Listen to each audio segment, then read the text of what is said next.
initiative we can see it for ourselves, and we wanted to share with them. And in order to officially open our projects, which is pretty much a challenging for us, I'd like to give the floor to General Director of the Lakhta Center, Mrs. Elena Ilyukhina.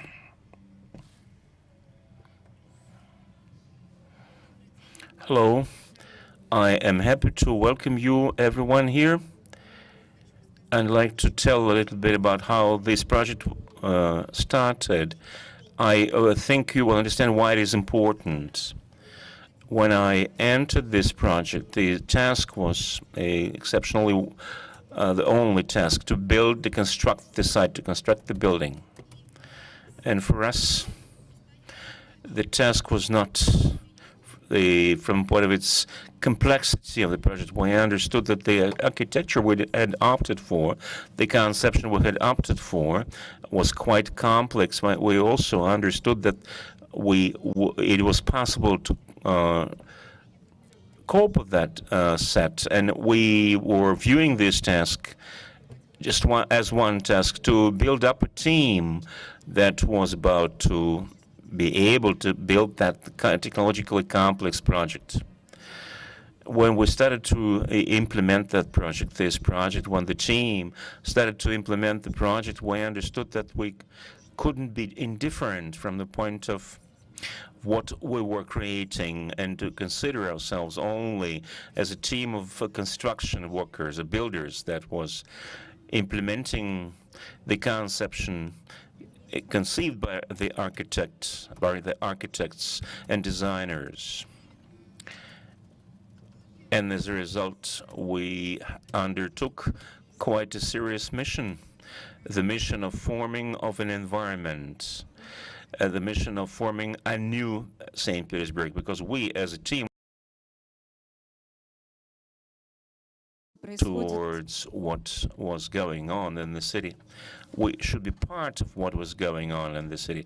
And our project should have been aimed at new history, at a new height in terms of forming the environment. That's why this idea appeared of this event, today's international educational seminar, a workshop initiated by Olga Buzina, and special thanks to her for this idea. It's been implemented, this program has been implemented by due an effort of our team, and we're thankful to the speakers who are participating in this program or who are involved in this program, because their opinion, their life stories, the projects they have implemented are likely to make their contribution into quite a lot into this project, which we are considering today not only as a construction project, as a construction site, but as a story that is likely to form a new history for all those who is going to be involved in this multifunctional complex for the citizens of the city, and for the participants of the environment we are going to form, and for tourists that see this new project as a new site of interest. And special thanks to all those who are present here. I understand that we see people who are not indifferent to our city, who are not indifferent to what is going on in this city, and who are not indifferent to how this city is developing and what is happening in this city. This project also involved a lot of different stories, exciting stories, and what I can say that failures are not fatal and success is never complete. And for us as a team, the most important thing is making progress, headway, and this headway is aimed at creating a new city, the city that we would like to see everyone to. I would like to see it for ourselves and to find something new, something interesting, and to accomplish ourselves in this new, interesting city. Thank you. Thanks, Elena Anatolievna. we're carrying on. We have already said what is that view to us. This is a panorama, a site, and an opinion. And this project, given that we're just in the making, we believe we want to think about ourselves as a site of interest. And in any case, there's a new heights in this city, and we understand that St. Petersburg, being a historical, wonderful, beautiful city, has been formed in for over several centuries, has seen different styles of architecture. And we talking about our friends, and we have accumulated the best sites of St. Petersburg. The Grand Hotel Europe, which is one of the oldest hotels in St. Petersburg, which is one of its symbolic sites, and the Zinger book store that is hosting this event now. And special thanks to them. You have already been inspired by this wonderful view, by this wonderful site we're sitting in now. Now we're going to talk about our time, about contemporary time that is going to, and we're looking forward to see new design projects, scientific and technological projects as part of this project. And you can ask, why are you studying with architecture but not with design, which is becoming part of our life more and more, becoming a part of our life? Perhaps because internally we are experiencing kind of agitation, because we're looking at the architecture as a new trend that absorbs everything, because the state-of-the-art architecture, state-of-the-art building is impossible without technological trends, without state-of-the-art scientific solutions. We are implementing in practice. And all the speakers we have invited today are very important, because these people are not only famous architects, but because these people are they're not their first time in Russia, and for us it was important that those experts that could support us, that they could talk to us, speak to us in the same language, without thinking much, without making long pauses, asking who the Russian public, what kind of Russian public is, Russian audience is. I'd like to introduce to you our wonderful speakers, guest Jean Pistre, our guest from France, co-founder of the leading architectural bureau agency, which in France, which has been involved in a broad spectrum of tasks in city planning, urban planning, and urban designing, up to the most of the architectural projects. This is the agency that has a lot of branches, offices all over the world. You're welcome. Please come up to the stage. This is Christos Passas. I believe that by opening this project, we can say that we will be friends, and we will see Christos many times in our events. This is a person who is not only an architect, but executive director of one of the most famous studios, Saka Hadid Studio. This is the person who understands architecture as a piece of art, and brings that aesthetics which make open for us the way towards the future. Please come up to the stage. So I'd like also to introduce our moderator of the discussion session, discussion part of we are looking forward to at the end of this lecture block, lecture unit, when we will be talking in the mode of Q's and answers.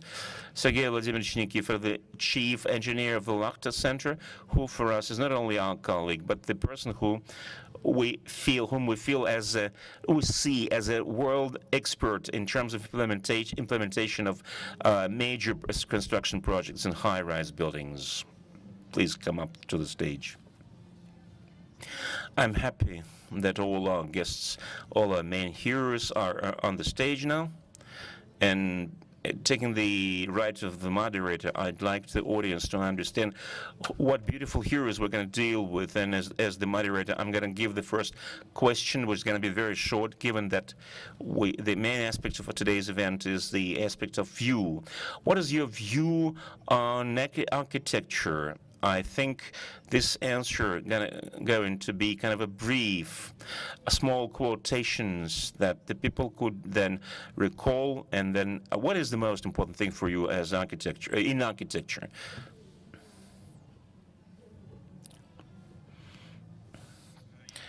I think that architecture is, first of all, an outburst of vivid emotions, what we see. And when we find ourselves in a certain atmosphere, a certain environment, and in fact, this is a quite a complicated matrix that is very hard to describe. And from my point of view, no one will ever describe this in full. And that's why architecture and description of architecture has different meanings. And we will try to answer this question at the last session of this event, and we will find another proof that the architecture does not have any borders. Christos, your point of view on architecture now. It's a big question with a short answer, maybe. I think architecture is truly is the mother of all arts. I think it's where we deposit all our ideas from the beginning of civilization until we eclipse. Спасибо. И вопрос Жанну Пистру. And the question to Jean Pistre, what is your view on architecture today?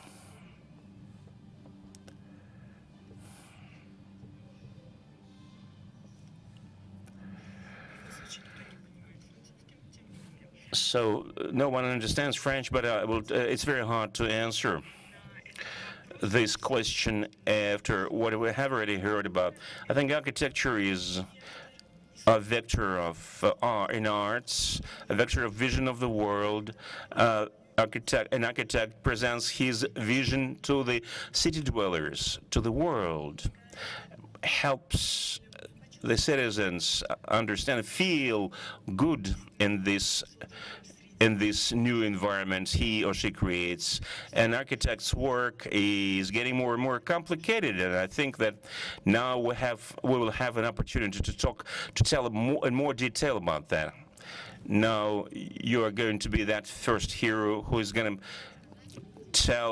share in detail with the main factors, with your internal vision. What is the most determining thing in your conceptions you create, and how much we can think, how much we can fathom this contextual architecture, this architecture that is oriented on men, on people, that engenders new emotions. And I'm going to give the floor to you for the nearest parts for the first lecture, and we're looking forward to hearing your lecture.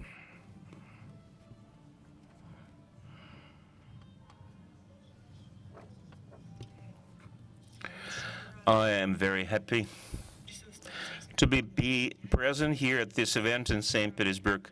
I love Russia very much, and I've been working for a long time in Russia. What is more, I love St. Petersburg much, and I find St. Petersburg to be an embodiment of, in some unusual way, the most unusual way, the idea of your project, the Lakhta View on the environment, projected on the environment.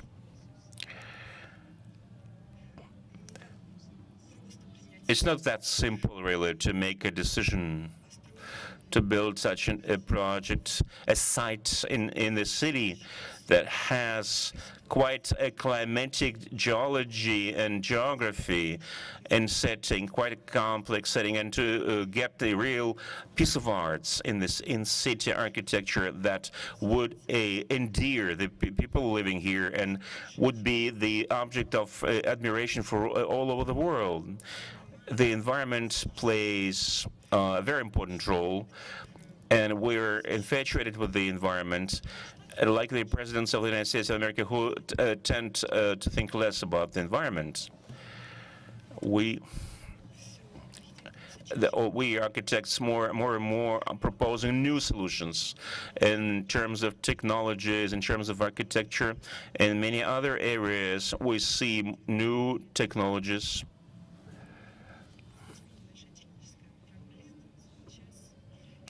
So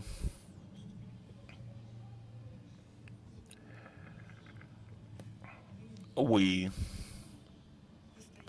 are gradually thinking over our model of the environment we're creating and we're working in. I think this is the only act of an impact made by man upon the environment. I'm talking about architecture now, talking about the agricultural, for example, or power production are dedicated to destruction of nature.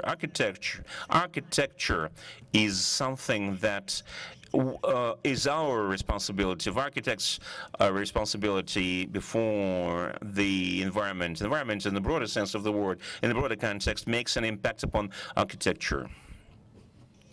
And this is a mutual impact between nature, architecture, and environment is what I'd like to focus your attention on.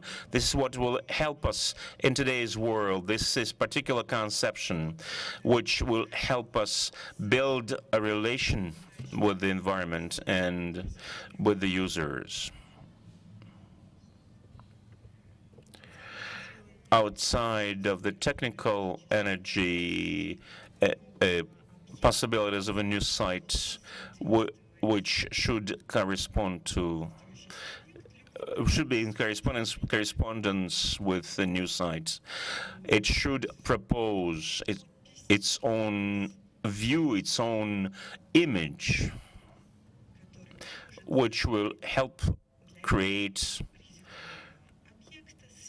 a connection with man, between human beings and the environment. Through many projects, by showing many projects, I'd like to illustrate this idea. The idea that is the prime mover for all of us, has been prime mover for all of us for many years. And it's not that important what we're talking about, but regarding climatic conditions, it's their involvement and natural conditions. By involving them, we try to find this connection between the user and the architectural context we're creating, and we're trying to implement in our projects. I will begin with the project I implemented for the energy company,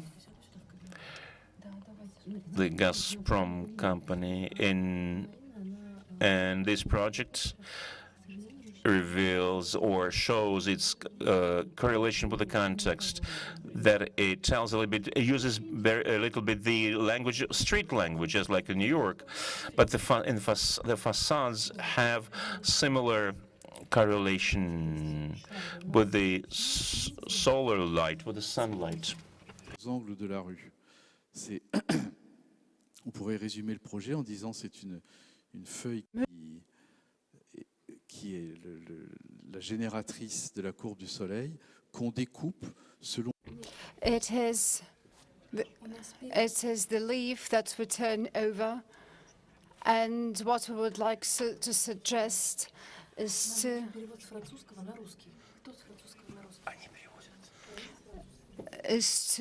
implement its personal function.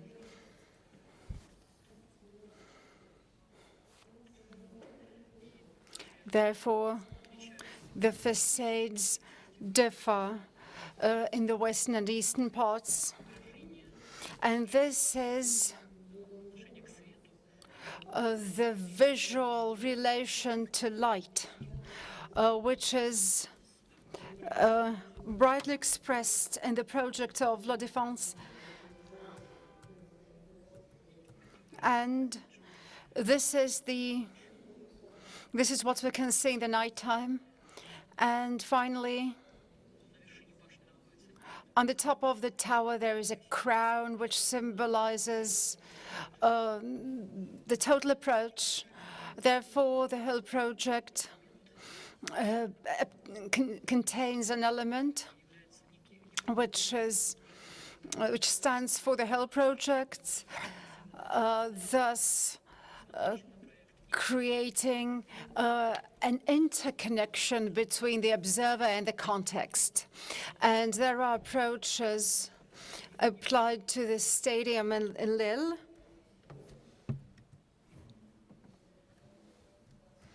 There's a technical misunderstanding. The cabin of interpreters apologizes. Compétition de football. The English interpreters apologize for the inability to provide simultaneous interpreting because the relay has been disrupted. Enfin, tout un système technique extrêmement sophistiqué au service du sport. Mais au-delà de ça, le sujet...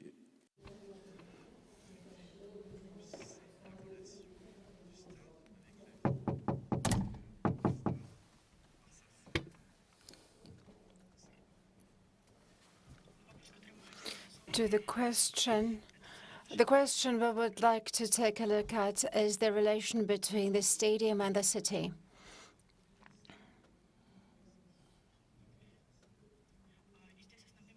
Here, the main element we would like to address is the facade. The facade, which creates security on the one hand, and on the other hand, it ensures the transparency, which creates the interrelation of the stadium with the city. And this is part of the architectural composition. A great number of glass elements, which are the architectural signature. And it also stands for the welcoming attitude of the stadium and its interrelation with the city.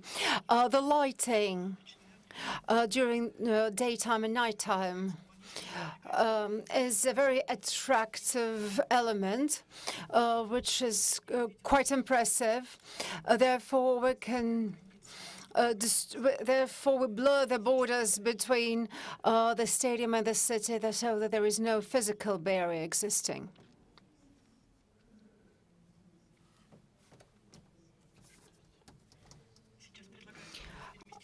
I would like now to take a look at a different climate and take a look at Casablanca.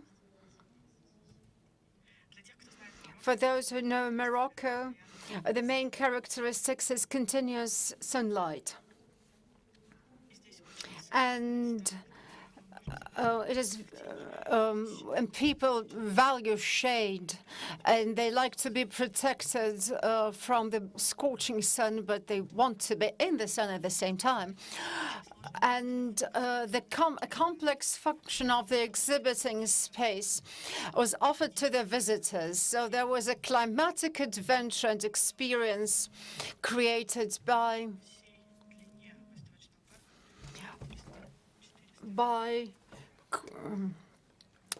creating a big tent.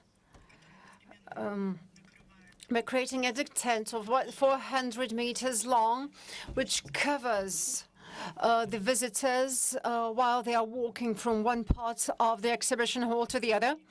So you can see two lines, and there are parallel structures in the shape of in the shape of arches, which are quite symbolic for the project. And this contributes to the cultural perception of Morocco for the visitors.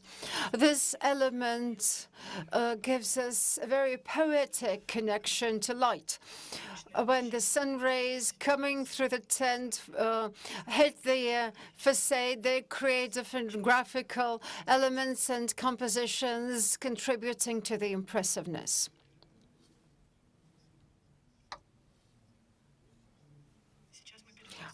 We shall now enter a different context, which is not a physical personification. For Capgemini, we were to create a place where different leaders of companies were to gather together. And the tender targeted to create, alongside with Rothschild Castle, a structure which would ensure the symbiosis and a dialogue between the old and the new world. and nothing dominates over the neighboring structures. However, the circle symbolizes the union of Capgemini. And we put this dialogue to this utmost limit when we ensure the symbiosis of cultures and structures, which is now as a landmark and a symbol for the company. This is our message to the users.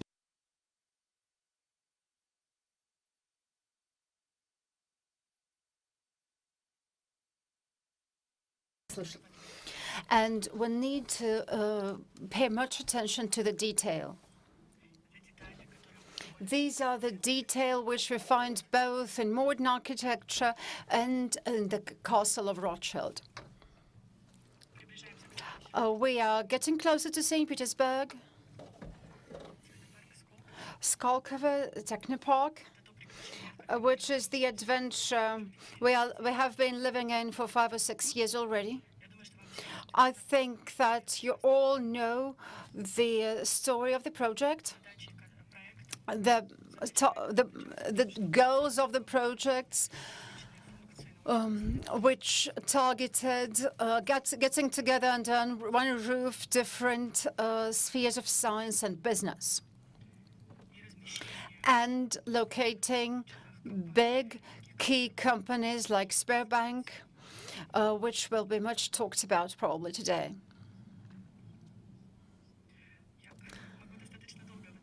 I can speak about it for a long time because I administrated the project for a long time.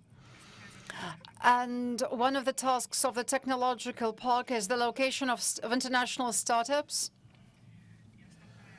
And the main idea consists in locating different technological companies in this complex environment, and we have teams of different size. There can be teams of 2 people, of several people, in different spheres of different spheres of research. So this is a continuously changing the world. They can need meteorological equipment or any other type of equipment. So the location needs to react to different needs. And this is all done in Moscow, which has a pretty severe climate. So we needed to create a response to the demands of all startup projects, because currently the research raises an important question of building up a dialogue on the intersection of different spheres of research and study, of creating meetings. And here, apart from technical characteristics, the project needs to present the possibility of arranging spontaneous meetings. Therefore, there is a covered-up space of 600 meters in its length and 30-40 meters in width. So there are meeting rooms, conference halls, cafes, restaurants, all sorts of locations. And in the heart of this project, there is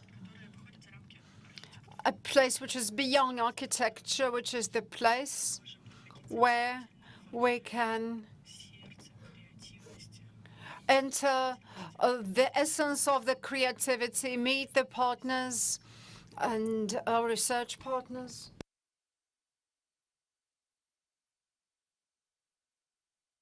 This is atrium, and atrium is covered up by glass domes, which possess a very poetic character. It's a research building, and we go to a different climate. We go to Toulouse, where it is much warmer. We have been working at the university project in a very difficult district of Merai, where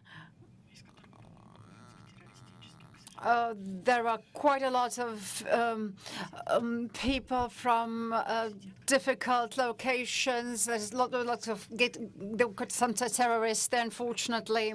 However, the university does not only have an architectural and educational perspectives, but it is also a city uniting object connecting the northern and the southern districts of Toulouse, which allows creating a new vector of development for the society, for the local community. So there are all sorts of technologies, and at the same time, it carries the idea of transfer and interconnection of the city and the university. The entrance to the university doesn't only welcome the public, but also welcomes people to transfer and to enter one part of the city, leaving the other city. So this transfer, with the lanterns in the shape of waves, which accompany people as they pass and enter a new part of the city. Thus, the university campus is also a street of the city, hosted by a very difficult district, which offers quite attractive spaces where people can get together and talk to each other.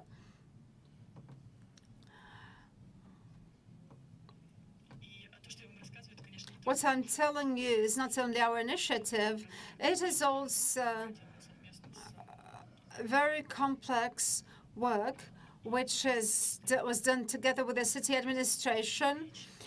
It was to create a space where the community is developed. And this is the picture of this project. The dominant of the architectural ensemble.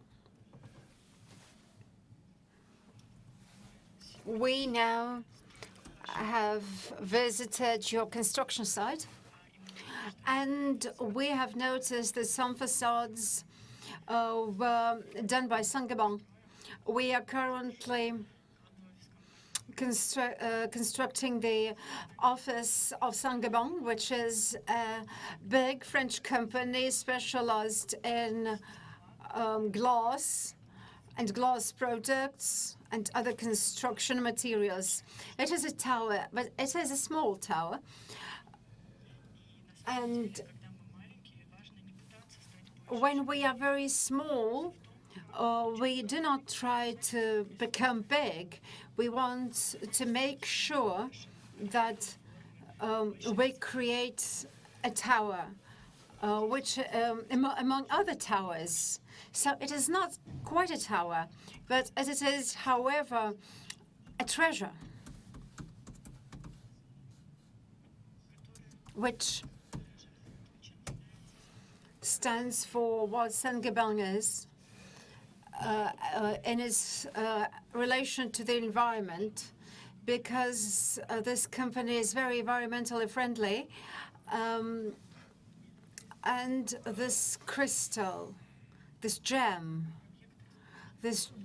located in the center of La Défense, stands for the connection of Saint-Gobain with the environment. Therefore, in its size, doesn't try to rival the other towers. However, it is quite interesting to know how we express our positive attitude of Saint-Gobain to the environment. Finally, this configuration with a winter garden on every floor, which is very important, and I'm going to talk about that. Every floor, there is direct access to a garden, to something green.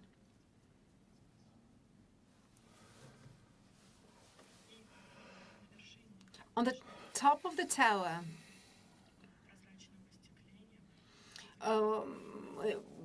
there is transparent glass, and when the sun is shining,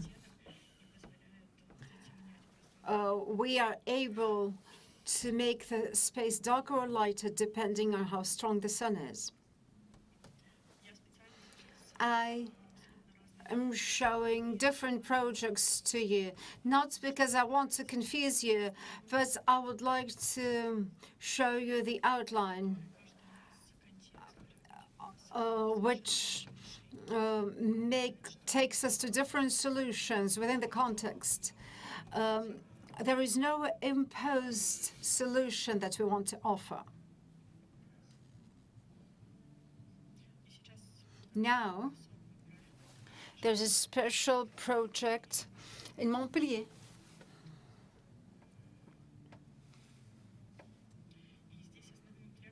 And the main requirement was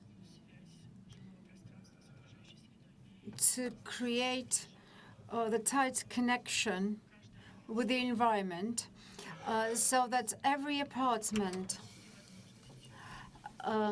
has an opportunity to plant a tree on the terrace.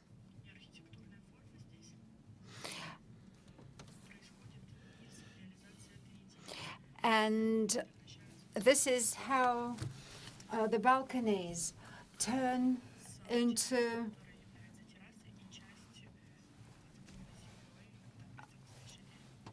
gets a special terrace with trees. And this creates a very special architectural vision, which is different from the standard.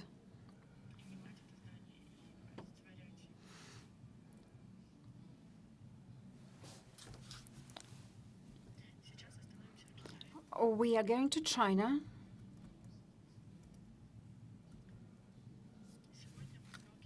We are now seeing gigantic projects in China. We are now seeing an exhibition center in Shenzhen, which is currently being implemented. The main building is 2 kilometers in length and 500 meters in width. And in order for you to get the scale of the project, I would just mention that there are 3 metro stations exiting into the project. So it is quite impressive, and the environmental and climatic context is very difficult. So there's a tropical zone, and there are cyclones. When the cyclones arrive every other week, it's a difficult situation. So how do we bring something human into this when the scale is so grandiose? Our approach is to create the spaces that will be protected. They are very wide scale because the project needs to host 500,000 people. But at every location, in every zone, we must be able to feel that we are accepted and protected.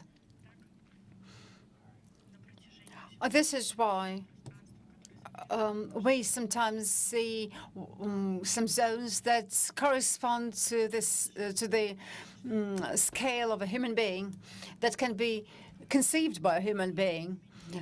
And we try to preserve the links with the environment and remaining on a wide scale. Non, c'est pas la tour, mais c'est We are constructing in Jeddah not a tower, but what is located around the tower. Trade center, trade space, which is also huge, about 2-kilometer diameter. The biggest trade center in the world. And this is here where our ideas were about finding a scale where an environment where human beings could find their bearings. And this is our project. Involves everything which involves everything connected with the tower, which is now at the stage of construction, and you might know about that. The configuration of the project at the height view, this kind of a wave that is produced by the tower along the radius, which has been made green, and we based ourselves upon the idea that this greenery would be the main dominant in the project, and connection of every user, every visitor with the environment. The entire project. This is how we can understand its scope. The entire project has been formed by this particular wave, which is brought by the tower itself. You can see here how it is organized, arranged by overlapping different functions of the trade center, and how this association with the functions creates this wave, and that is connected with the landscape we offer. We propose here, and this landscape that is located on the roof is not only a landscape the landscape we see here. This is a landscape we are going to be connected. And this is a new experience, a new feeling of the environment we are creating in Saudi Arabia, in our Jeddah project, in a country where we are unable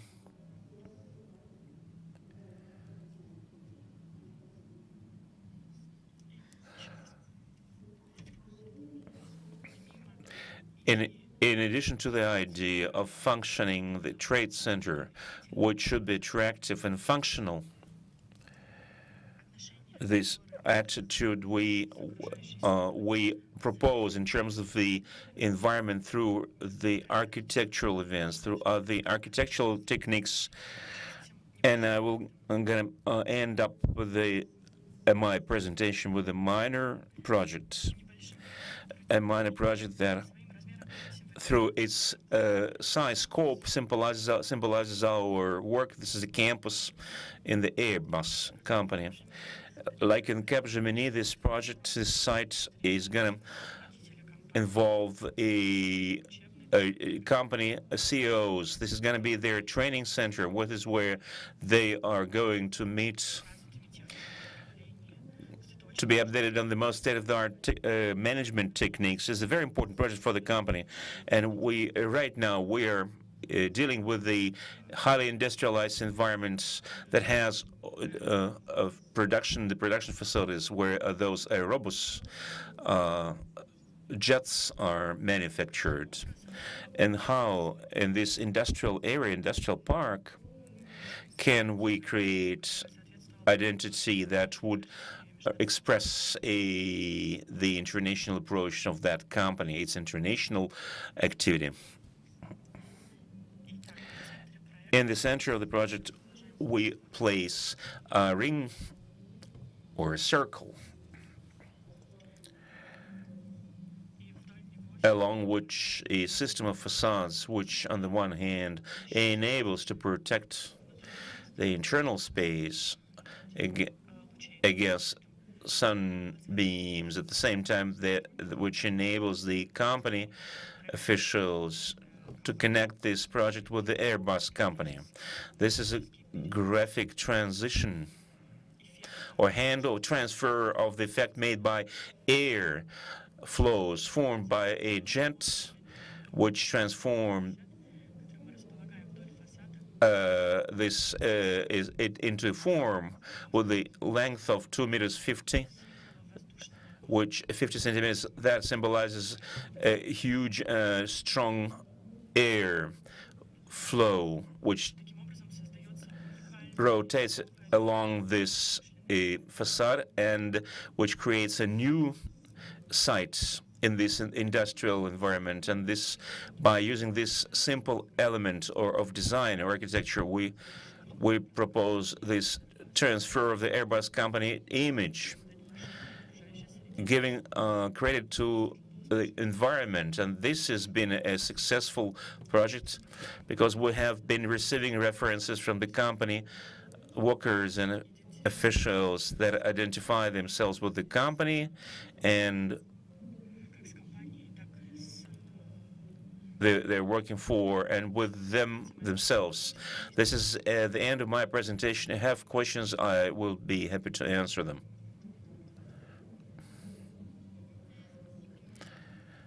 Thank you for this wonderful digest we have flown. And it's getting clear that out of all those projects we have seen today, we have created a whole city, quite a city. And this feeling will be supported by Christos Passas. The studio here is representing here, and the spectrum of problems he's been dealing with. His spectrum is quite diverse, that covers from sketches, some graphic sketches, up to futuristic views and interesting collaborations, and up to tremendous projects of airports. When we see those photos, sometimes we can't understand if it is a building or kind of futuristic picture from the future. It's about some kind of unusual forms. And please, I'm going to give the floor to you. Welcome.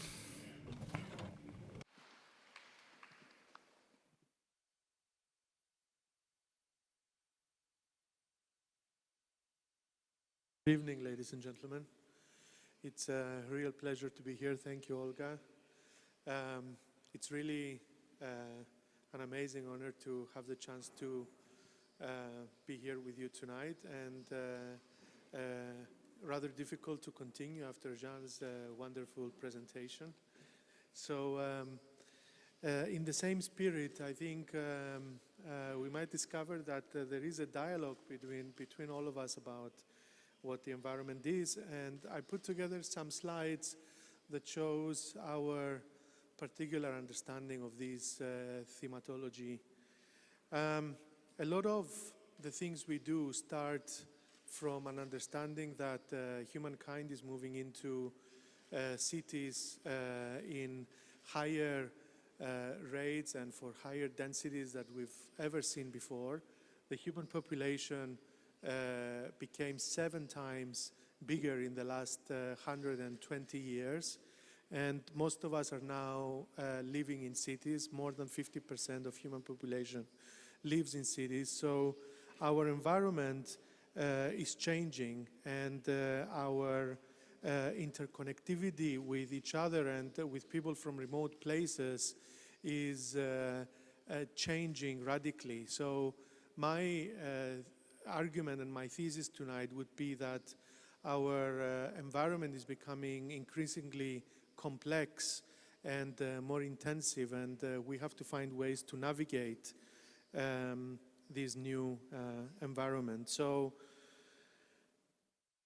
an environment can have many different aspects to it. It can be a social environment, an economical environment, technological, the natural environment, of course, the educational sphere, cultural, political, and intellectual, and many others are all forming parts of this environment. And we've tried to look into this environment and provide specialist responses to each and every one of them with different projects. So our projects become, in a way, responses or proposed solutions or experiments, however you want to call it, for a series of what are perceived as challenges or as problems. And of course, the role of architecture here is quite important because I think architecture is a synthetic process and it has to respond to this environment. So in a way,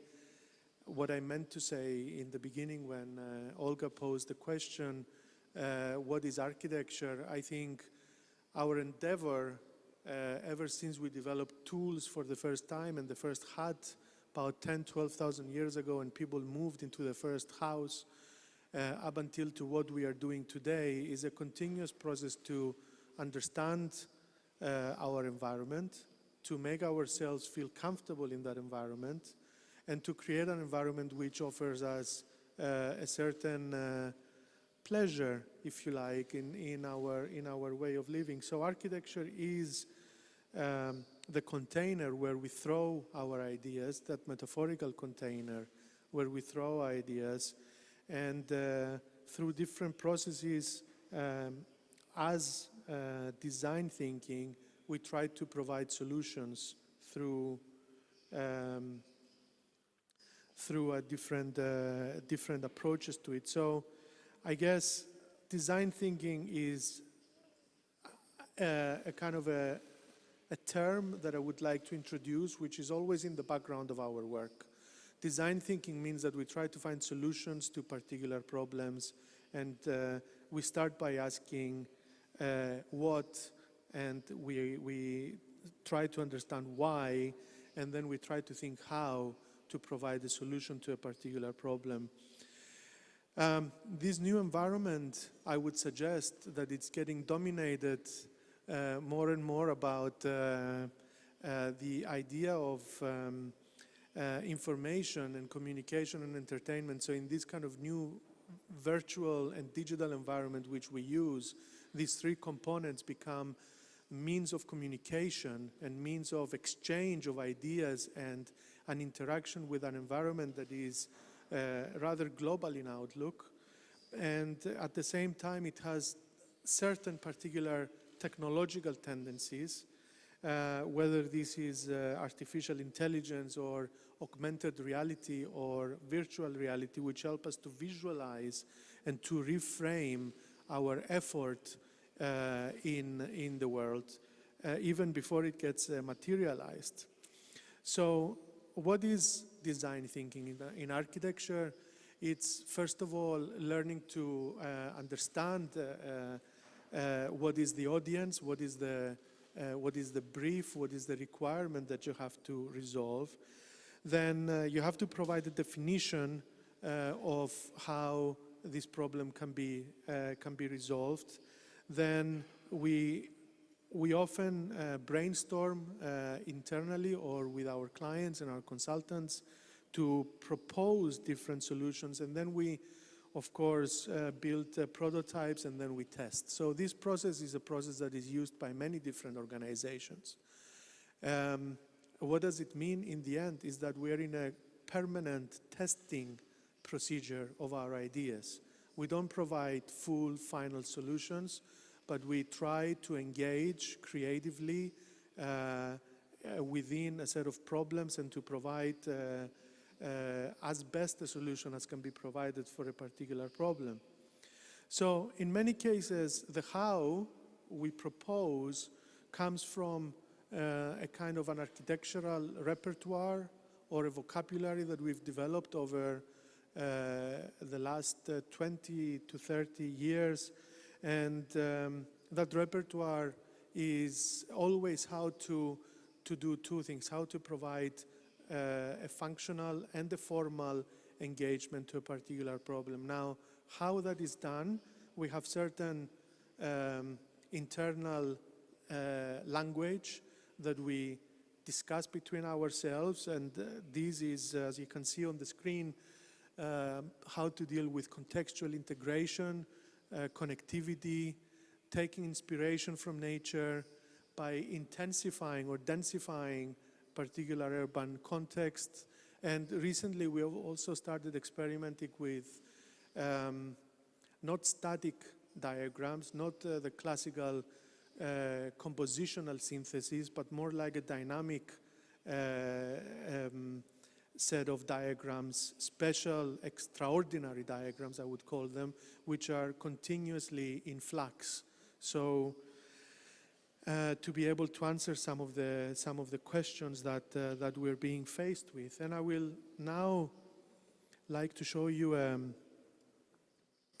series of projects that try to explain what this initial statement. Zaha's work started in 1979 professionally. About 1992, that was 13 years later, she built her first project in Germany, which was the Vitra fire station. And this unique little project, it's maybe not even 800 square meters, really produced such an impact that suddenly everybody's eyes went wide open, including mine. And the drawings were ununderstandable. The idea of the tectonic structure was rather new, and we couldn't understand really what it was about, but Zaha had an idea in her mind about taking, very simple idea, which was by taking the rural patterns of the surrounding area of Weil am Rhein and recomposing them into almost like a constructivist or deconstructivist at that age painting. She managed to recreate a building that was almost emergent out of the uniqueness of that particular site. And in this sense, she gave a new way of contextualizing information that was given to the architect as a way of producing architecture.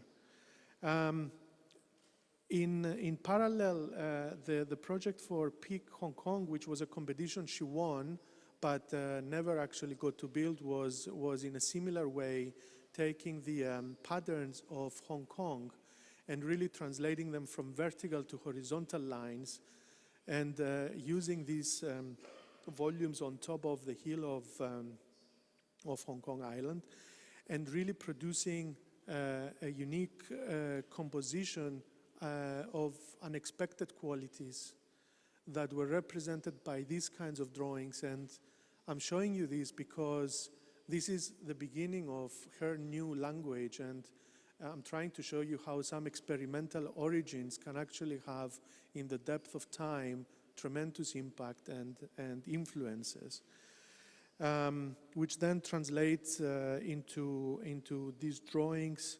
And then in some way, that kind of notion also carries out to the project for the Cardiff Bay Opera House, which was actually won again, but then the immediate context, meaning the people of Wales, categorically voted against it because they did not like the project. And this wonderful project was cancelled after a certain time. Somebody else came in to propose something else, but I would just say that such a project today would have been completely normal to be built, and many projects like this have been realized, but 20 years ago this was a complete no-no. So when we come to ask what is acceptable or unacceptable today, I propose that we should always put a little question mark and ask, will this be okay in the future or not? Because sometimes we do or can do things that are not exactly appropriate today, but maybe the beginning of a window into a new sphere. And a lot of our work has actually been about, if I'm honest, about proposing an architectural model that debates the idea of a singular reality. Many times when we speak, we think that reality is one and the same thing for everybody, but actually there may be a universe or a human social universe of multiple realities where we can correspond and exchange ideas between ourselves, and maybe that possibility gives us a little bit more, freedom to express and to create. This is the Weil am Rhein landscape pavilion called LF1, Landscape Formation 1, which was again something that is generated out of the lines of the landscape. We built this in 1998, 97, when I first went to the office. This was the second project that the company had done. And from these projects, we developed a kind of the first very primitive understanding of what the language and what is the kind of the platform that we were experimenting with, and developed certain repertoires that we later years explored even further, one of which is connectivity and integration.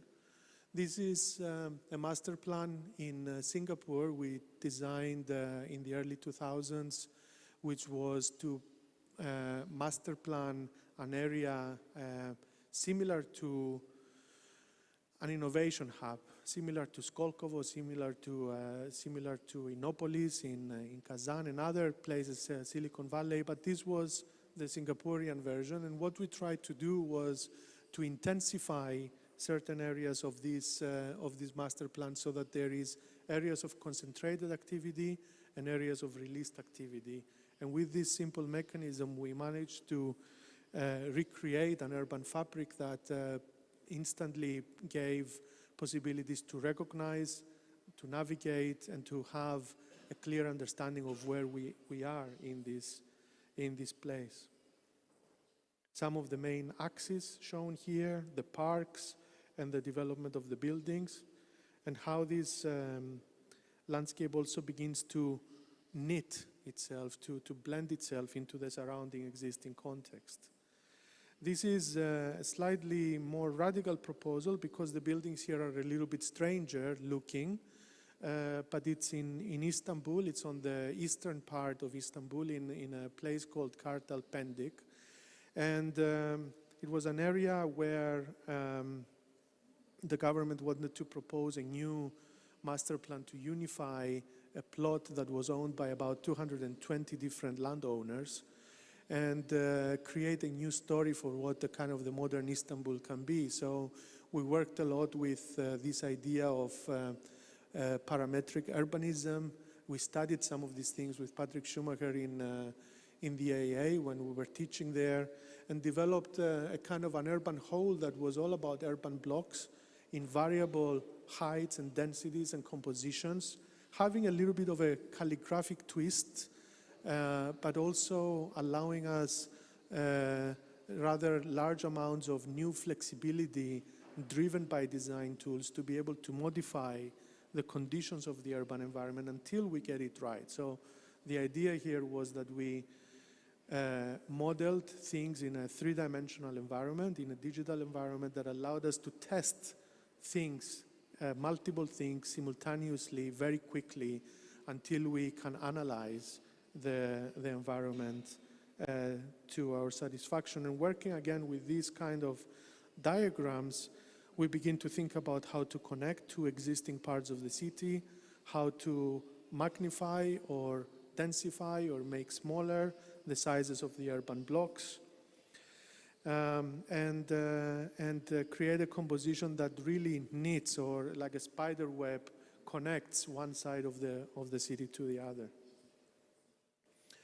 Next project is for a master plan in Zolozaure, in the outskirts of Bilbao, where the urban pattern becomes oriented towards the sun, and it covers and segments this site, which is near the Bilbao port, allowing us to create buildings that have good views toward the riverside, but also provision of green landscape spaces inside. This is a project I'm very closely related to. It's in my home country, island of Cyprus. We've basically developed a scheme with Zaha where when we were asked to develop a bridge, to renovate a bridge which is also a square in the middle of the town, we proposed also the idea to look at the typology of a square in a much more expanded way, and as an urban space developed it as a park, as an urban park, which in many ways was a combination of the flora of the island and at the same time looking into ways how to provide both green spaces and hardscape spaces and spaces for actually physical concentration of people, places where people can go out to make a concert, to listen to music, to watch the Mundial, or to even demonstrate because there is something they don't like. So the idea of creating public space, physical space here, something else than a digital project, but it is something that we wanted to, with the help of the municipality there, to inject into a rather primitive urban fabric. The project has been going on for about 10 years now. It's a matter of big discussion constantly, and through this process, I think somewhere between the lines, the society is kind of adapting to itself and becoming more, let's say, connected and discussing public issues in an open way, not through newspapers or not through blog sites, but actually having an ongoing dialectic between the citizens of a city. And we think that's a great thing.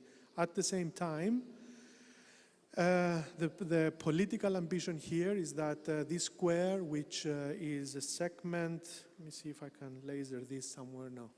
Anyway, the square is on this part here, and it's one of 11 bastions of the medieval Venetian wall that was designed by Giulio Savorgnano. And the city of Nicosia is, as you know, the last divided capital in Europe. It's split between the Greek and the Turkish communities. It's a long story. To cut a long story short, we want this park to be a necklace, a central park that is a ring that circumvents the division line and actually at some point becomes something like a free zone where the people from both sides can go inside and meet each other in real time in physical space. That's a view of what we hope the project will look like once it's finished, using traditional techniques for making terrazzo, landscaping, using high-tech elements which we are teaching and learning people how to make, made out of glass and stainless steel. But generally, it's a combination of traditional techniques and new techniques. Moving on to Baku now, a project that is quite iconic in nature. This is the Haidar Aliyev Center, which actually is a building that has a library and a concert hall and a conference center all under one roof. It's a multi-purpose, multi-faceted building and also an icon for the city of Baku. The project was developed over a number of years, and it was a process that was modeled and modeled again until we got every piece of the geometry right to make it feasible and to make it exactly right for the kind of building system that we wanted to achieve. But it has this kind of ethereal and very light quality to it that makes it feel like, Zaha often called it like a scarf that kind of slowly falls onto a table and has a kind of soft form to it. The spaces inside continue this kind of ethereal, lofty, airy, and kind of bright aspect to it. And the auditorium hall was actually crafted by a small Turkish firm by hand, and every laminate piece of wood was created, was cut and sanded separately until this whole thing was done. And of course, the exercise here was to create a link between the design that we're making and the actual man-made handcraft that somebody could afford to do this kind of project. Some other projects include the Riverside Museum in Glasgow, where the traditional Scottish roofs get translated into a whoosh into a dynamic line that follows a kind of a river, and inside houses the Transport Museum for Glasgow. Recently, we finished a project, a small project, an installation in the Mathematics Gallery in the Science Museum in London, where the team here have been looking into the aerodynamic distortions that a biplane makes in air when it's moving or when it's doing maneuvers in the sky, and used exactly those lines to develop a sculpture that is a signifier of the new kind of identity of the gallery, but at the same time, technically, a double skin tent that is made of ribs of steel and two perfectly parallel skins of canvas that run against each other so that they can be lit from inside. This project opened last year in the Science Gallery, and it's one of the installation centerpieces.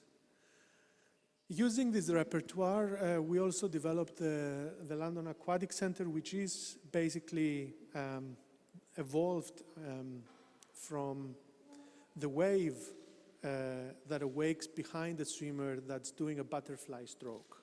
So if you remember how the swimmer moves through the water, and they do this kind of move to move forward, to propel themselves, this kind of project also for quite metaphorically for the swimming athletes becomes this kind of roof that frees itself from the immediate ground and allows sunlight to come in toward the pool area, so that in its legacy mode, when the Olympics are finished, can be used by the public as a public gym and a swimming pool.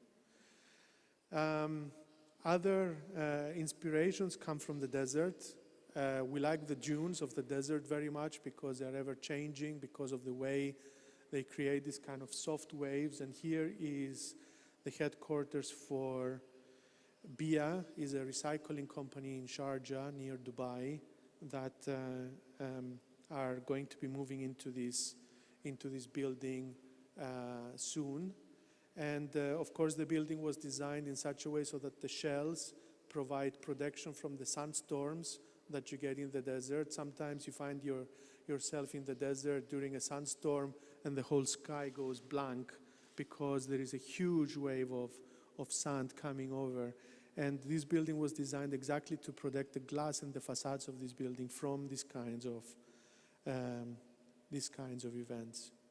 Moving into densification and functional intensification is the Fenno Science Center project we did in Wolfsburg in Germany, finished in 2005, which was based on a simple concept that is reflected in this animation we did many years ago, which is all about the modeling of force fields, gravity force fields that begin to affect two notional surfaces that begin to deform together and create a dialogue between what is a lattice and what is a solid or a flat surface, to create areas where the density becomes very much higher, so it creates deformations in this gravity field. And this diagram then becomes the cones in the end of the building that are then translated as structure and entrances for a building that sits itself above the ground, that offers a public space on the ground floor that's used for public activity, which we didn't want to block by resting the building on the ground. And at the same time, it allows us to elevate the Science Center's exhibition space above, so that the experience of going into this Hall of Science becomes always kind of an interesting experience and an experience of elevation. So the public space we see below there when the city of Wolfsburg was celebrating an event. One of the cones, this is cone number 3, they each have a number that leads into the main exhibition space, and then the public space below again, that's cone number 10, which is a kiosk essentially when the space is not used for any public events. In Leipzig, we made a composition for the BMW factory. This was their new robotic line for their 3 Series cars, where we wanted to bring together both the white-collar and the blue-collar workers into one building hub that would be able to enable the company to create cross-fertilization between the upper management and the lower management strata of the company. So by placing all the people in the same space, we were able to rethink the organizational structure of this particular factory line. In Rome, the idea of intensifying the urban context came in as, we call it the spaghetti project for obvious reasons. But besides the joke, this is also a series of long spaces, about 200-300 meters long in many cases, and each one of these becomes a gallery that intertwines itself with another. And whilst on the ground floor is rather, I don't want to call it simple, but it's simpler compared to the plan. Then it gives itself the possibility to weave these paths of movement of people inside and have galleries that allow paintings to be displayed one next to the other, allows paintings to be displayed in the middle of the room rather than always against the wall. And therefore we begin to also debate the idea of what a piece of art is, by looking at it either as an object and not only as an image in the gallery. Moving on, another idea here is that of the opus, where we're using a binary concept in this case to show that architecture is not always the solid part of the building that we actually built, but sometimes architecture, and most times architecture, is the empty space that we create out of the materials we construct. And in this particular case, we wanted to create a kind of a building which is functionally rather efficient, with 92-93% efficiency of the floor plate. This was supposed to be a tower of 40 stories high, and we reduced it to about 20, but gave all that efficiency to the lift levels, while at the same time the communication, the message behind it was about this kind of empty space, the void, the thing that is not there, as the main part. Technologically, of course, this project was a challenge, and it's finished this year, this summer. We're now fitting out the hotel inside it, but basically each piece of glass here is a unique construction. It's double glazed, hot bend pieces of glass which are laid on the inside of this volume to create this form. I could say a lot more about this, but since I only have 12 minutes, I'll keep moving on. In the same concept of erosion, this is the House of Culture in Amman.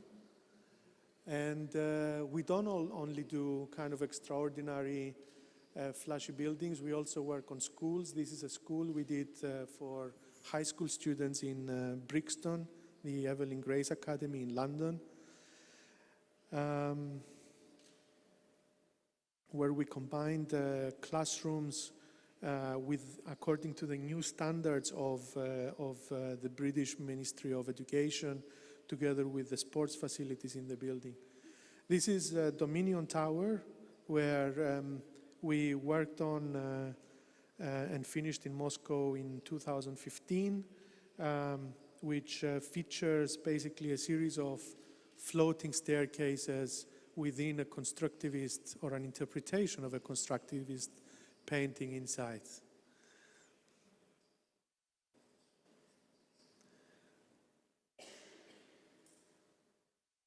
So with technology, we all know that 3D printing construction is changing, and it will continue to change to afford us new possibilities as designers to produce things.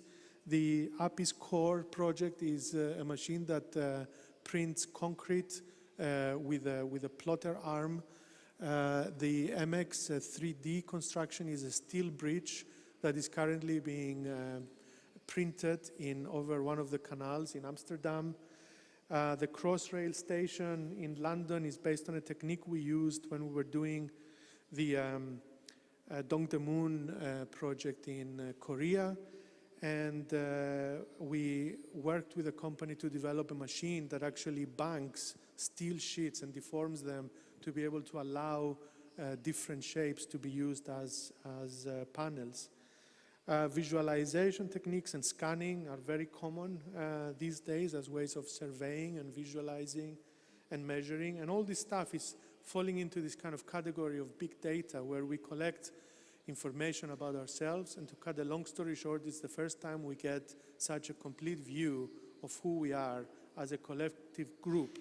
And we believe that we should really be looking into these different techniques to understand and to get a better insight into what the urban design or the cities are like. Here, for example, is a graph that we got from one of our consultants whilst researching the area of Kuzminki in Moscow. I'm not going to show more about this. I'm not allowed today. So moving into this new digital ecology, I spoke to you before about dynamic algorithms. This is one project that uses the Lorenz attractor modified to be able to produce a kind of a linear, almost like a screensaver museum form for a thematic pavilion for maritime exposition. This was a competition we did and lost maybe 7 or 10 years ago. This is one of my favorite projects. This is called the Sofia Karo Master Plan in Bulgaria, where we really experimented with algorithmic types to create an alphabet of units that could be grafted into the landscape and produce an urban block, if you like, that was the size of a city. This is 1.5 times the size of La Défense and 1.2 times the size of Canary Wharf in London. But the idea was that we're learning here to analyze, if you like, the urban whole, and this kind of block is 400 meters by 400 meters by 80 floors high in some cases. Looking at the red dots are ways of entering into the building. We took cars into the basement and we developed a car-free constellation, an urban block where all people could walk through it without the need for cars. This is the alphabet of algorithms that we developed as a new kind of language.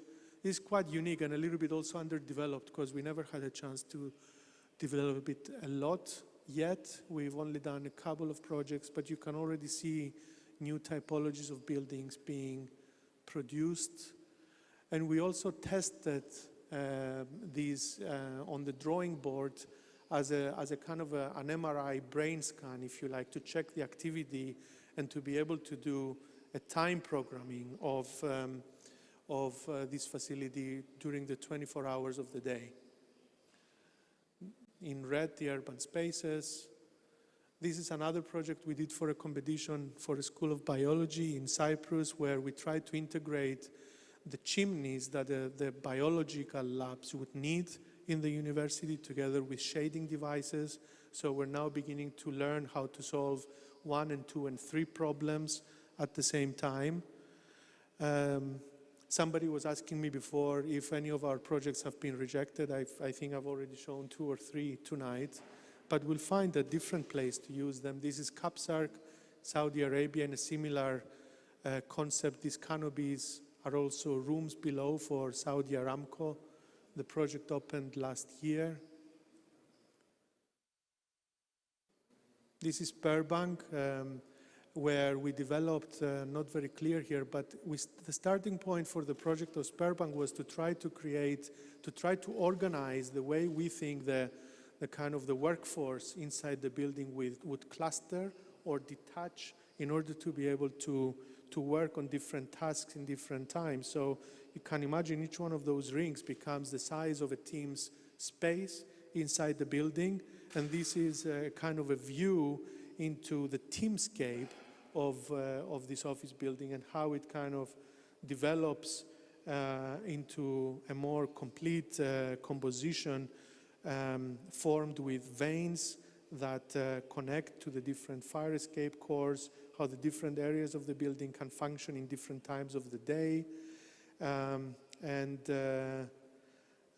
It's all designed in a building that looks something like this, in a glass envelope that affords us maximum light penetration inside and views towards the surrounding landscape.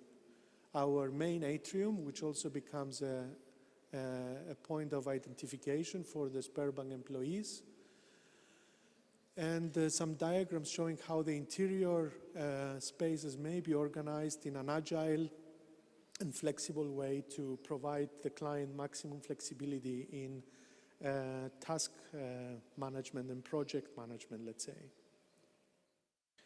And that's it. I think I'm on time. I would like to thank you very much, and I hope you enjoyed the presentation. Thank you.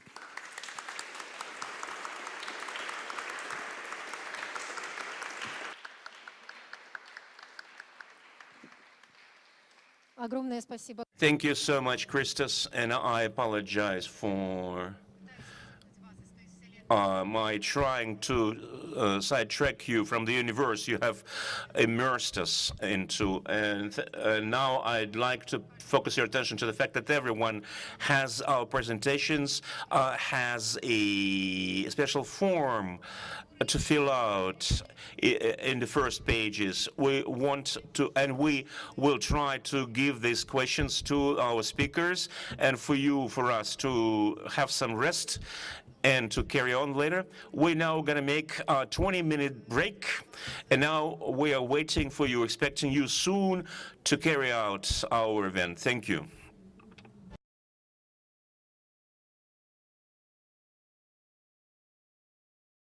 Want to invite to moderate this session Sergei Nikiforov, who is going to have all the issues, deal with all the issues of architecture, and he has the right to moderate these issues as he wants them. And the questions now, I'm going to deal with the questions that have been handed over by our audience.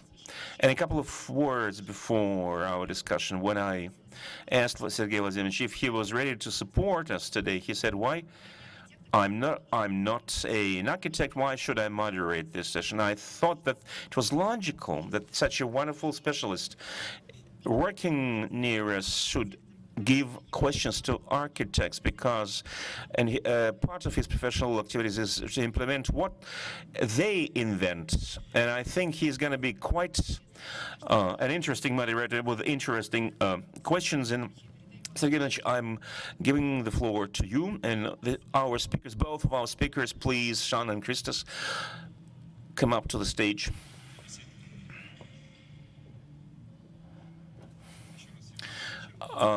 Good evening, everyone. Once again, I would start with some questions that seem to be interesting to me, and someone would find them interesting also. We will be able to discuss them later, and then we will move to the questions we have received so far. And the first thing I'm interested in is the presentations you have seen, and the aspects we have been discussing is a view towards the future, our vision of the future, architecture, and how this all is going to be implemented. Some time ago, about 20 years ago, such a word occurred, and sustainable, that perhaps had been made up by architects. If we translate it verbally, it is sustainability into Russian.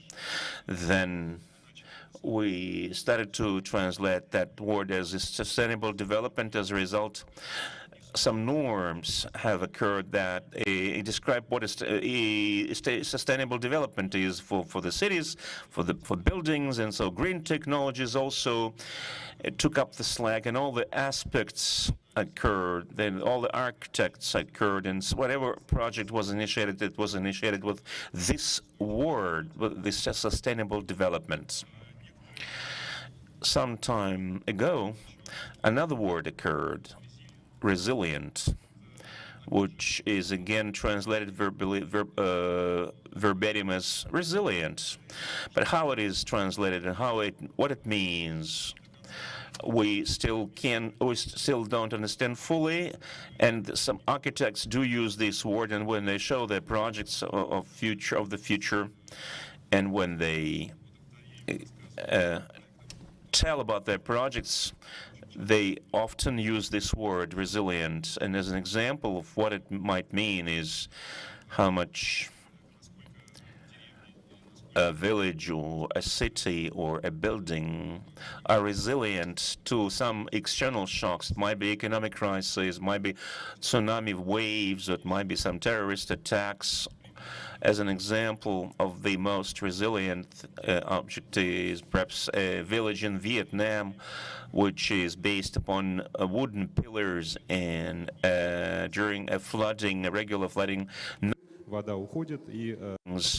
and water goes, and the buildings survive. And my question might be addressed to both architects.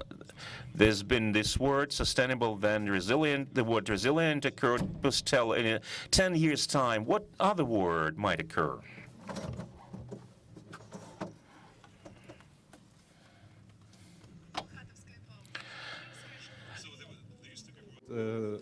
Sustainable. Then architects use the next word, resilient, in their architectural concepts. Christos, please take your microphone. Take the microphone, please. I understand the question. I don't know if architects are oracles, and therefore our predictive capabilities can be similar to other human beings. No. But I think if I understand the intention of your question, I think there will be another word, maybe ubiquitous. What? Ubiquitous, which means everywhere, like omnipresent. And maybe there will be things like transcoding realities from one place to another. And I think in this realm of also virtuality, we will find also notions that we cannot even imagine today. Okay, thanks. Thank you, Jean.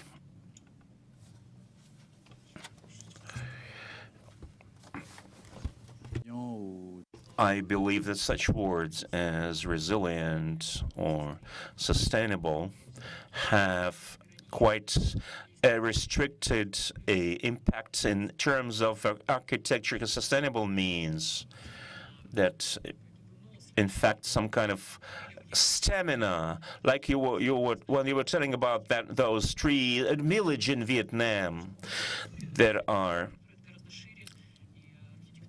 resistant to any kind of shocks. And architecture, of course, responds or answers to many other questions. That it should have this notion, sustainable. We should have this notion, but what is more important is to understand globality. Architecture should be integrated. It should integrate all the data, like the environmental data and data connected with the setting, and it might be some notion idea connected with global architecture. One of the questions we received during the break: if you are involved in developing a mass housing architecture, what prospects of developing do you see in terms of this? What is your attitude towards high-rise building construction, high-rise construction? I guess this might have been someone's pain, someone's concern.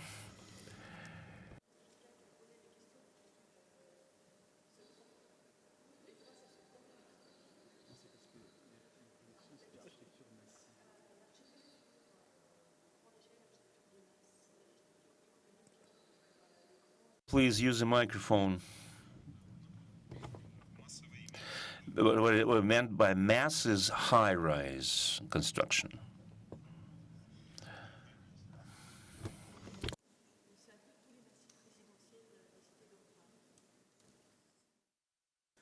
Давайте начнем теперь. Let us start with Jean, please. It's real that we are developing towers, high-rise towers. And one of the pioneers in high-rise construction, if I remember, you started about 10 years ago, you started a project, the project in Yekaterinburg, a Yekat City project, a high-rise building, and perhaps you might have encountered some kind of difficulties. You might have seen some prospects in high-rise construction in Russia. And from this point of view, what do you think if development of such an aspect in Russia? Is it possible to develop this particular aspect in Russia, in this particular theme, high-rise construction? Can you?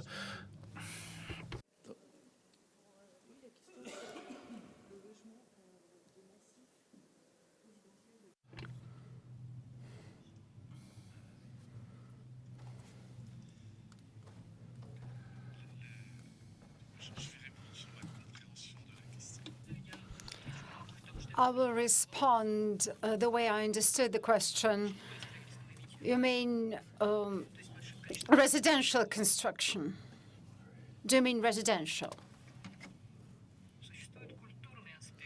There are cultural issues, like in France, such buildings are quite low quality. And in Singapore, quite on the contrary, you might find high-class buildings, high-class apartments located in these buildings. From the point of view of the architect, we need to admit that high-rise buildings like towers, really tall, starting with 25 floors or more, are of a particular interest because it's sustainable use of land, it's saving on transportation and developing dense infrastructure. It's a different glance on the landscape of the city, and this is why the task of the developer is speculating on this issue is probably not the right thing to do, but it's a different attitude to the lifestyle. And in these terms, high-rise buildings are a very interesting solution. Do you have anything to add? Development of urban agglomerations is something that needs to be studied in conjunction with building types, but not necessarily with one building type. I think it can be equally successful to make high-rise buildings as it is to make low-rise buildings or flat buildings, 2D buildings that are equally complex and equally socially valuable. I think it's true that in many cities, rapid development and rapid urbanization, especially in places like China, where a new skyscraper is almost born every minute, is a task in itself, and there needs to be people who are able to make these things happen, because people are moving in from the countryside, they need to move somewhere, they have to find jobs, etc. So it's part and parcel of the urbanization process. Now, the high-rise typology, I think, is very interesting for the reasons that Jean also mentioned before. And I think it's a type that is not fully explored yet. We started looking at towers in the modernist movement, where it was just a multiplication of the land that was sitting on. And I think nowadays we're beginning to see infusions of the tower structure with greenery, with multiple functions, and therefore I think it's becoming an interesting topic of investigation, although in my view it's also a rather specialist one. Окей, спасибо. И, Кристоф, вот еще для вас. And Christoph, there is but another question to you from a student who's a beginning architect, who asks you, what skills does one need to have in order to work in Zaha Hadid? Does one need to have a particular individuality? Does one need to be quite extraordinary and have a special vision of the architecture?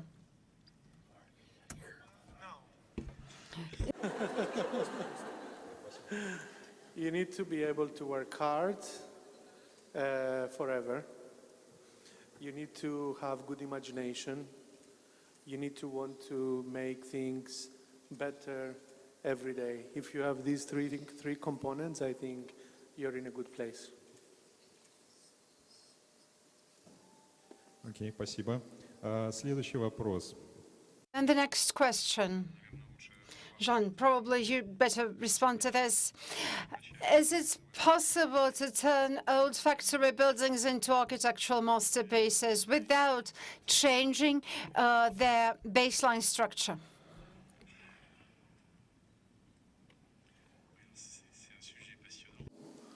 Il y a beaucoup d'exemples magnifiques de transformation d'immeubles industriels en opérations architecturales exemplaires. Je donnerai l'exemple de Lingotto fait par Renzo Piano, qui est vraiment quelque chose de formidable. Mais au-delà de ça, je crois que ce qui est très intéressant, c'est l'urbanisme. Renzo Piano created a wonderful example. And as for old factories and other clusters of this construction, we have been trying so far to preserve old buildings, reconstructing them as we can, whilst creating a new urban situation and environment. This is how we create a very special atmosphere.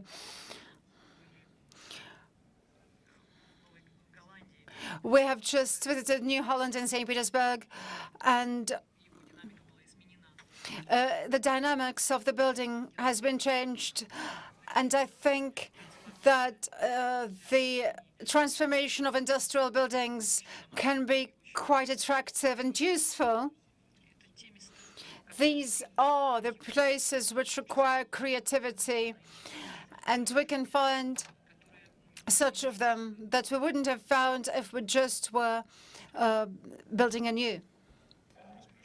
There is a new question which interests me as well, and the question is to both of you. The difficulties of working with your customers, and what are you inspired by? I would, and if you don't mind, Sergei Vladimirovich, I would like to hear your version too. Yes, okay, I'll be the third one.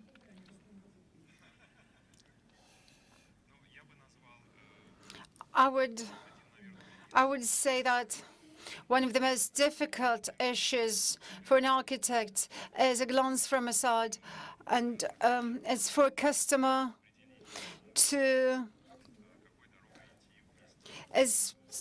to make the customer decide what path to follow alongside with a great architect. Because there are lots of paths, but there is the choice that defines the future of the project, its functionality and its livability, and whether it's going to be a masterpiece or not.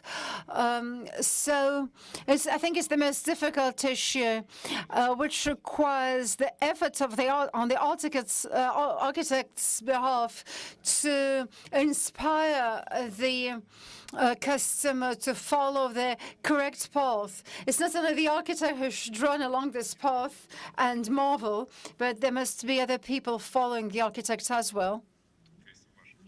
Your turn, Chris. Say that developing a relationship with the client that is healthy is very important. And by healthy, I mean that it's based on mutual respect, on a common vision, more importantly, meaning that the two are working together in tandem to resolve problems. And when that happens, it's actually quite wonderful. The work is very enjoyable, and even if it's hard, it's actually quite,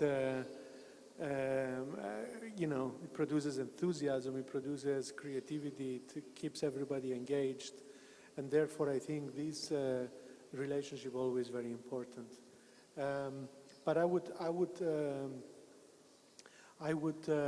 concentrate my argument on the issue of a shared vision. I think that's the important thing in this relationship. То есть мы практически одинаково думаем. Do we understand the situation the same way? Do we understand the situation the same way, don't we? Vision may be that two different people have different views on a particular topic, but I think the dialogue that is created, if you have a common vision to achieve this task, then even if there is disagreement, there is a productive outcome in these discussions. If the vision is not the same, then it usually leads to disagreements and other things. So I think it's not necessary to understand the same all the time. I think there can be contrast in the discussions, but I think it's important to maintain the direction in the same way. Спасибо. Жан. Thank you. Jean, what do you think?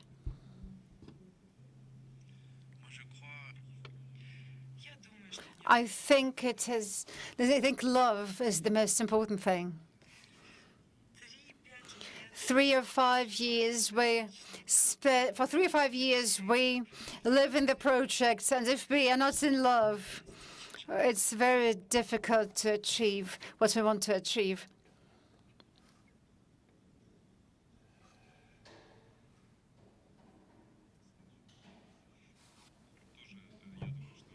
And the next question is also to both of you.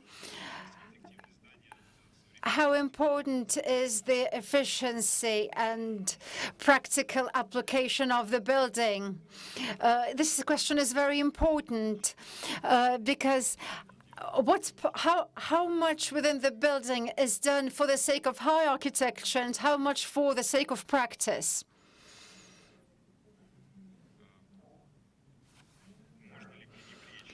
Can we sacrifice space for the sake of the way the building looks? If so, how much space do you consider useless? Basically, how much is taken and hoarded by the architect, and how much is dedicated to the practical matters? Jean, if you could start, please. Reformule la question. I would like to reformulate this question. So what needs to relate to the program and what needs to correspond to the demands of the architecture? The architect needs to embody the program together with the customer. and modifying the program itself, every architect needs to put something else apart from the initial project into the building. So the relationship with the client help to go beyond the functions of the building. Christos. I don't know that this question is so relevant as a quantification exercise. It's not about the numbers. I think you can have an atrium like this, which is a lot of wasted space in some people's minds, but actually it's a rather beautiful venue for a lot of things that potentially cannot be programmed at the time when you're designing them.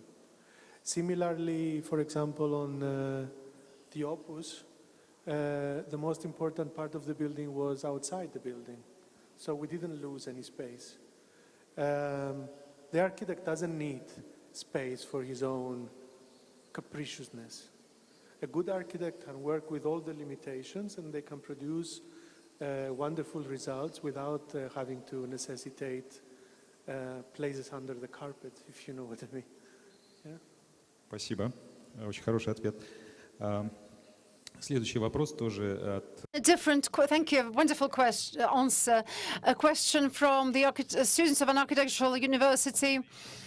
What do you think is the future of architecture? What technologies do we need to develop in order to achieve something which has never been implemented before? I would also like to expand this question a little bit, because I think it's a quite deep question. Because some time ago, there were green technologies that were actively developed, and people were talking about the environmental purpose of the building and green technologies and environmental friendliness. But gradually we come to realize that green is something else. That if there is multifunctionality developed within the complex of structures, there's also workspace, there's residential areas, there are kindergartens and so forth, and all this taken together becomes much more green than the use of materials or solar energy or wind energy. This is why the standards of technologies change, and it is very important. What is the future? What are the materials for the future?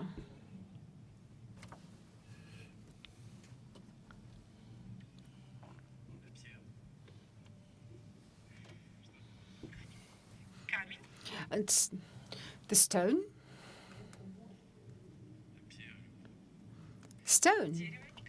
Stone and wood. Material of the future in all its forms. In color, in data, in electricity, in this dematerialized sense, I think it's the material of the future. То есть вы думаете, что... Do you think that it is the light? I would agree to that too, because the light and the instruments for the light and all the tools for the lights are developed so rapidly that people change their attitude to light. So there are cheaper and more interesting ways, more and more interesting ways to achieve our goals. So now it's easily done, and the effect is a wow effect. It's really amazing. Lights like light bulbs and fluorescent lights. I meant light as a medium of transferring information. This light, not that light. Okay. And maybe somebody's light and bright, maybe the screen that you have behind you is activated because there is light through fiber optic cables going through it. So I think light is interesting. Спасибо. Вот еще пришел тоже вопрос от... Thank you. There's but another question from students. It's in English. I'll try to translate it into Russian. What do you recommend us to focus on in studying architecture? That's the first question. What is the most important thing? And what is the most challenging in the architectural career? What do we need to prepare ourselves for? Jean.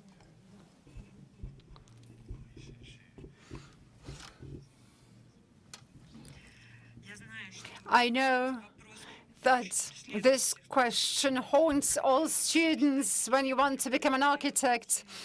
You need to listen, understand other people, have knowledge of different disciplines, being open to new knowledge, and process information within yourself so that you can be able to create. So it's a two-sided phenomenon. Only this way you can come to architectural creativity. Being an architect is also being an entrepreneur, because you need to create your agency or administrate part of this agency. You need to manage an army of consultants and different employees, and this is not taught in architectural universities. And you need to come a long way to do your job right. My view is that the students of today should prepare for the unexpected and to maintain a mentality that allows them to remain agile and reactive to the things that are happening in the world, so that they can continue to be positive contributors to the urban environment, and to find and propose solutions that can make people's lives better. Спасибо. Thank you. Next question. Given that you have had a huge experience of construction outside of the cities, outside of the city centers, what do you think, what is your attitude, given your joint experience in the Skolkovo project? What do you think of construction that is located outside of historical centers?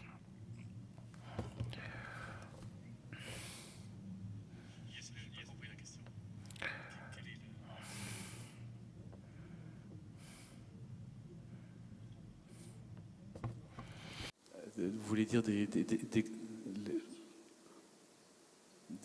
les grands ensembles autour des villes? You think creating some major architectural sets outside of cities?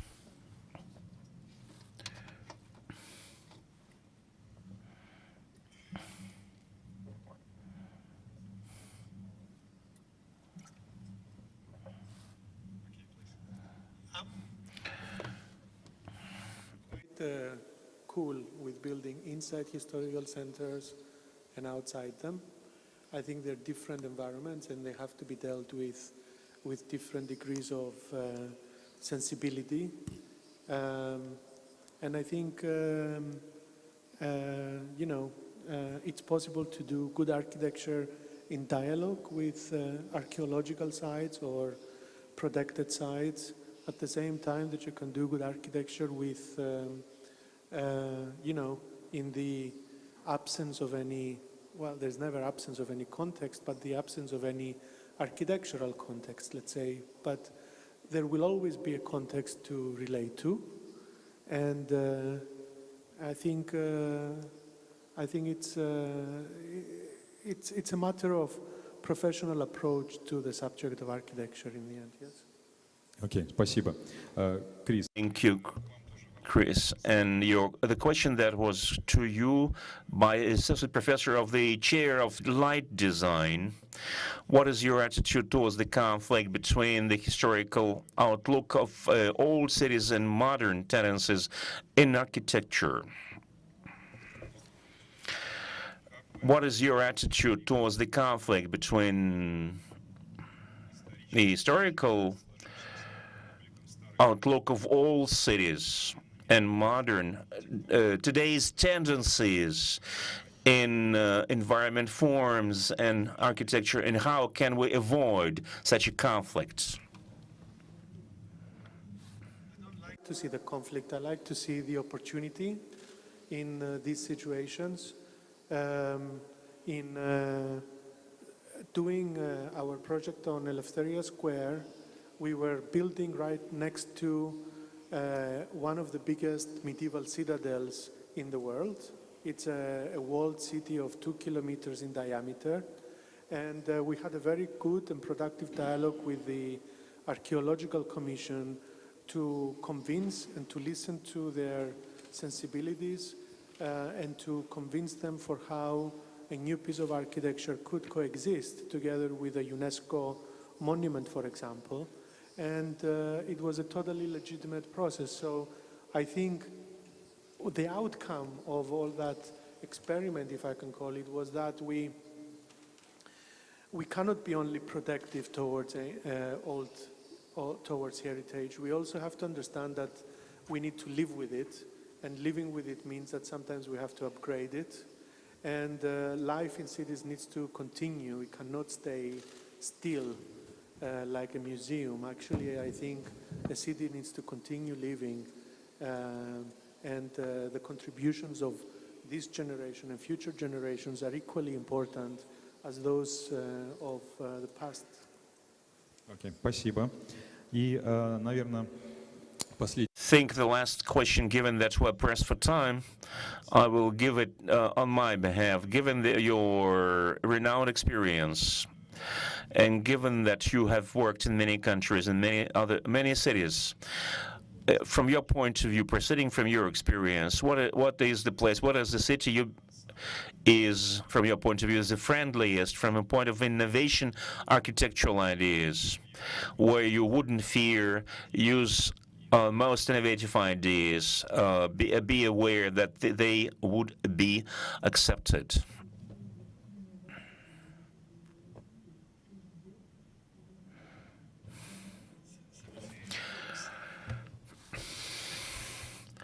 You know, this question has been asked quite often. What is the model of an ideal city for the future?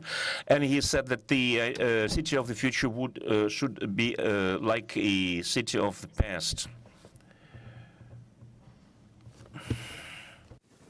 I don't know. I think a city is not a fixed environment, first of all. A city, any city, even St. Petersburg, which you know better than me, is a city that's changing all the time. The people in it change, the ideas of the people in it change, what it does and what it doesn't do changes. So a city is not a fixed thing. Then the conglomeration of cities in a country is not a fixed thing. What different cities do and how they function and how they purpose also changes all the time. Then the interconnectivity between cities of different countries changes over time. So is there such a thing as a fixed environment in which suddenly amazing ideas are possible? No, I think it needs a little bit of luck. It needs a little bit of perseverance. And I think these things happen because the time is right. Nobody determines them with a magic wand, but actually they happen because the time is right for certain things to happen. And those are the cities that are the most, possible for these kinds of things. Хорошо, спасибо. То есть вы готовы? Thank you. I believe that you are ready to implement your ideas anywhere, in any place.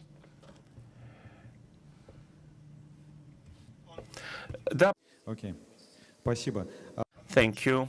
The last question. I would try to answer this question myself as a question: what difficulties have you encountered in implementing projects in Russia? And then, if perhaps it might have been our norms, how long a time would it's taken to go through all those procedures, and how much this process is different from the foreign. I can say that this procedure is very much norms. It's very much different from the foreign norms. We still using some norms dating back to the 1970s, and we created an innovation center together with John, and perhaps one of the first projects like this in Russia. And I believe we shouldn't fear the norms, because it is in our power, and those to implement that, and those architects that are going to graduate from the universities. This is in your power to expand those norms, and more possibilities. The stronger your effort is, the more possibilities you will have. And this has been the last question. Thank you, Sergei Vladimirovich, for your moderation. Special thanks to all our speakers. And I think it makes sense to give them applause loudly.